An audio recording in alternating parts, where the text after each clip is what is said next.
హరీష్ రావు సంతోష్ రావులే టార్గెట్గా కుండబద్దలు కొట్టేశారు కవిత. తనకు 27 ఏళ్ల వయసున్నప్పటి నుంచి పార్టీ కోసం అహర్నిశలు శ్రమిస్తే పార్టీ నుంచి సస్పెండ్ చేస్తారా అని ప్రశ్నించింది.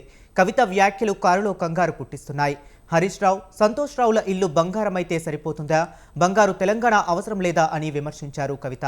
తాను 103 రోజులుగా చెబుతున్నా అన్నగా కాకపోయినా బీఆర్ఎస్ వర్కింగ్ ప్రెసిడెంట్గా కేటీఆర్ పట్టించుకోలేదన్నారామె.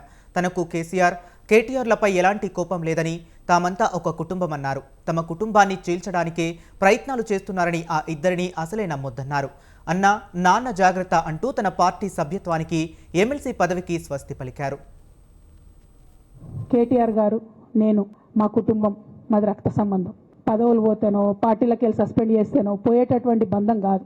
కానీ ఎవరైతే వెస్టెడ్ ఇంట్రెస్ట్ ఉన్న పార్టీలు ఉంటారో, పార్టీలో ఉండి కేవలం డబ్బు సంపాదించుకోవాలనేటటువంటి ఒక ఆలోచనతో, వ్యక్తిగత లబ్ధి పొందాలనేటటువంటి ఆలోచనతో ఉన్నటువంటి వ్యక్తులు, వాళ్ళకి కావాల్సింది ఏంది? మేము ముగ్గురం కలిసి ఉండొద్దు, మా కుటుంబం బాగుండొద్దు, మా కుటుంబం విచ్ఛిన్నమైతేనే వాళ్ళకి అధికారం వస్తుంది. దాంట్లో భాగంగా ఇవాళ మొదటి స్టెప్పు నన్ను బయటేసిరు పార్టీలకు వెళ్ళి. అది ఇక్కడితో ఆగదు. నేను గౌరవనీయులు పెద్దలు దైవ సమానులు కేసీఆర్ గారిని విజ్ఞప్తి చేస్తా ఉన్నా, మీకు ఒక సూచన చేస్తా ఉన్నా. దయచేసి మీ చుట్టూ ఏం జరుగుతున్నదో ఒకసారి చూసుకోండి నాన్న. నన్ను ఇవాళ బయటకు పంపొచ్చు, నేను మీలాగా స్ట్రేట్ ఫార్వర్డ్ ఉంటా, నిజాలు మాట్లాడతా. నేను ఉద్యమం నేపథ్యం నుండి వచ్చిన కాబట్టి నాగ్గా, ఉన్నది లేనట్టుగా, లేనిది ఉన్నట్టుగా, మోసం చేయాలని చెప్పో ఇంకోటి చేయాలని చెప్పో మాట్లాడను. స్ట్రేట్ ఫార్వర్డ్గా ఇష్యూస్ మాట్లాడతా కాబట్టి నన్ను ఇలా బలి చేసి పర్వాలే. కానీ రేపటి నాడు ఇదే ప్రమాదం రామన్నకు కూడా పొంచుంది, రేపటి నాడు ఇదే ప్రమాదం మీకు కూడా పొంచుంది. అల్టిమేట్గా బీఆర్ఎస్ పార్టీని హస్తగతం చేసుకోవడానికి జరుగుతున్నటువంటి కుట్రలో భాగంగానే ఇవాళ నన్ను ఎలిమినేట్ చేయడం జరిగింది. హరీష్ అన్న చాలా కష్టపడ్డాడు, డే 1 నుంచి ఉన్నాడు అని. డే 1 నుంచి లేడండి. చాలా మంది రిపోర్టర్లకు తెలుసు, సీనియర్ రిపోర్టర్లకు డే 1 నుంచి లేరు. పెద్దసారు టీడీపీ నుంచి బయటకు వస్తుంటే, మామయ్య మనకెందుకు, డిప్యూటీ సీఎం మనం ఎందుకు రాజీనామా చేయాలి, ఈ ఉద్యమం ఏమవుతుందో, ఈ పార్టీ ఏమవుతుందో మనకు రిస్క్ ఎందుకని ఈనాడు పేపర్లో వచ్చింది. 1,50,00,000 రూపాయలు తీసుకొని వ్యాపారం చేసుకుందామని హరీష్ రావు గారు ఎక్కడికో పోయిందని కూడా వచ్చింది. కటింగ్ కోసం దొరకలేదు. దొరికినప్పుడు ఎప్పుడో ట్వీట్ చేస్తుందని నేను. బీఆర్ఎస్ పార్టీ ఆనాడు టీఆర్ఎస్ పార్టీ పెట్టినాక 9-10 నెలల తర్వాత వచ్చింది హరీష్ రావు గారు. డే 1 నుంచి లేరు. నమ్మకం లేకుండా ఆయనకు పార్టీ నిలబడుతుందో ఉంటుందో పోతుందో అని. ఓకే, అయిపోయింది.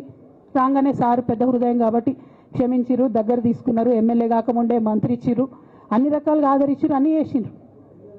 ఎప్పుడైతే పార్టీకి ఒక్క క్షణం చెడ్డ పేరు వచ్చిందో, ఎక్కడ పోయిండండి ఈయన?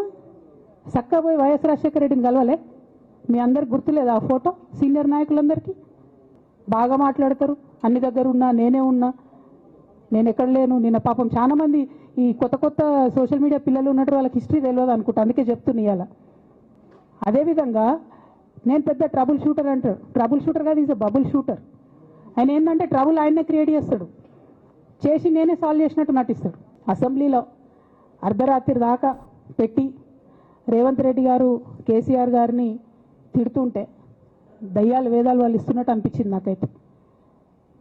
దానికి ఈయన హీరోలాగా ఎదుర్కొన్నాడు, ఈయన 6 అడుగుల బుల్లెట్ అని పార్టీ అంతా ట్వీట్ చేస్తే, మరి 6 అడుగుల బుల్లెట్ ఎవరికి గాయం చేస్తుంది? ఎండ్ ఆఫ్ ద డే ఇవాళ అయితే నన్ను గాయపరిచింది, రేపు రామన్నను గాయపరుస్తారో కేసీఆర్ని గాయపరుస్తారో. జాగ్రత్తగా ఉండండి రామన్న, నేను చెప్పేది ఏం లేదు. జాగ్రత్తగా ఉండండి, కేర్ఫుల్గా ఉండండి. నేను ఇవాళ ఓపెన్గా అడుగుతా ఉన్నాను, హరీష్ రావు గారికి నేను సూటి ప్రశ్న వేస్తున్నా, ఈ రాష్ట్ర ముఖ్యమంత్రి రేవంత్ రెడ్డి గారికి కూడా నేను సూటి ప్రశ్న వేస్తున్నా. నా మీద కుట్రలు ఎప్పటి నుండి ప్రారంభమైనాయి?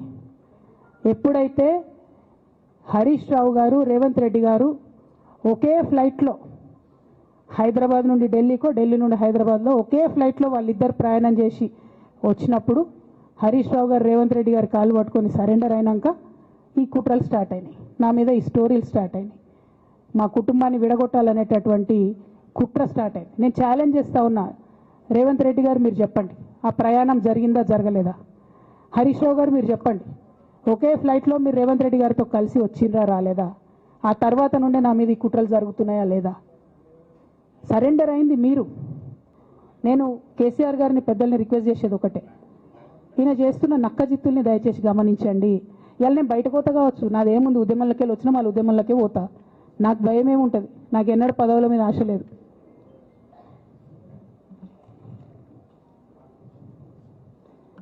పార్టీ నుంచి వచ్చిన ఎమ్మెల్సీకి స్పీకర్ ఫార్మాట్లో చైర్మన్ గారికి నేను పంపుతా ఉన్నాను రాజీనామా పత్రాన్ని. అట్లానే బీఆర్ఎస్ పార్టీ ప్రాథమిక సభ్యత్వానికి కూడా గౌరవ పెద్దలు కేసీఆర్ గారికి రాజీనామాను పంపుతా ఉన్నాను. దీన్ని మన రావుల చంద్రశేఖర్ రెడ్డి గారికి తెలంగాణ భవన్కి వారికి నేను పంపుతా ఉన్నాను. ఎందుకు ఇవి ఇప్పుడే చూపించినా అంటే పదవుల మీద నాకు ఎప్పుడు ఆశ లేదు. మేము ఉద్యమంలోకి వచ్చింది ఎందుకంటే మా నాన్న ఒక్కరు ఇంత ఒంటరి పోరాటం చేస్తున్నారు, ఎంత వీలైతే అంత ఆయనకు మద్దతు ఇవ్వాలని వచ్చినాం. ఆనాడు మేము ఉద్యమంలోకి వచ్చినప్పుడు పార్టీ అధికారంలోకి వచ్చే ఆస్కారమే లేకుండే, తెలంగాణ వస్తుందో రాదే అనే అనుమానాలు అంతటా ఉండే. మేము ఉద్యమంలో కొట్లాటలో లాఠీ దెబ్బలు తినడం కోసం జైల్లోకి పోవడం కోసం ఆనాడు వచ్చినాం ఉద్యమంలోకి. అధికారంలోకి వస్తామనుకొని రాలే. రామన్న అయినా నేనైనా కేవలం నాన్న కోసమే వచ్చినాం ఉద్యమంలోకి. పెద్ద సార్కు నీడలాగా సంతోష్రావు గారు ఉంటారు. కూరలా ఉప్పు ఎట్లుంటుంది ఈయన అట్లా అన్నట్టు, ప్రతి దాంట్లో చెడగొట్టడానికి కొంచెం ఉండాలి కదా అట్లాంటి వాడు. కాబట్టి చెప్పక తప్పదు ఈయన గురించి. చెప్పులో రాయి చెవులో జోరిగా అంటాం కదా అట్లాంటి టైపు, కాబట్టి ఖచ్చితంగా చెప్పాలి. విషయం ఏంటంటే ఈయన ధనదాహం ఎట్లాంటిదంటే సంతోష్రావు గారిది, రామన్న కాన్స్టిట్యున్సీ కేటీఆర్ అన్న కాన్స్టిట్యున్సీ నేరెళ్లలో ఇసుకలారి గుద్ది ఒక దళిత బిడ్డ చనిపోతాడు. సరే దాని మీద పాపం అక్కడ ఆ రోజు అందరు యాజిటేషన్ చేస్తే ఈయన సంతాన అడ్వాంటేజ్ ఏంది, ఇక్కడ కూర్చుంటాడు సార్ దగ్గర, సీఎంఓలకి వెళ్ళి ఫోన్ చేసి అక్కడ ఉన్న పోలీసు వాళ్ళందరినీ ఒత్తిడి పెట్టి 7 దళిత బిడ్డల్ని కొట్టినరండి. 3-4 సార్లు 3rd డిగ్రీ వేస్తే ఇలా 7 కుటుంబాలు కూడా వాళ్ళు ఎందుకు కూడా ఏ పని చేసుకోలేనటువంటి పరిస్థితులలో ఆ దళిత బిడ్డలు ఉన్నారు. అది మొత్తం రాజకీయంగా బ్లేమ్ అంతా రామన్న మీదకి వచ్చింది. ధనదాహమేమో సంతన్నది, నేరం చేసిందేమో సంతన్న, వీడికెళ్ళి ఫోన్లు చేసి ఒత్తిడి చేసి కొట్టిపించిందేమో సంతన్న, చెడ్డ పేరేమో రామన్నకు వస్తుంది.